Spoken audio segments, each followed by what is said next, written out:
बाप प्यार करता है लेकिन कहता नहीं, और यह बात जब बेटों को समझ आती है बाप रहता नहीं। नंबर 2, आंख की कदर नाबीना से पूछो और बाप की कदर यतीम से पूछो।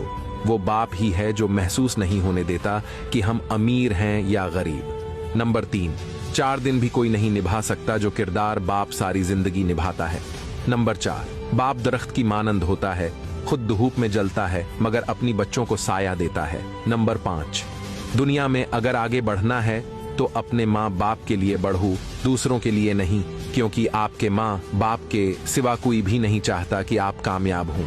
नंबर 6, बाप की पूरी जिंदगी गुजर जाती है बेटे की जिंदगी बनाने में और बेटा लिखता है my wife is my life. Number 7, दुनिया में इंसान कितना भी कामयाब क्यों ना हो, माँ बाप की तलब हमेशा रहती है।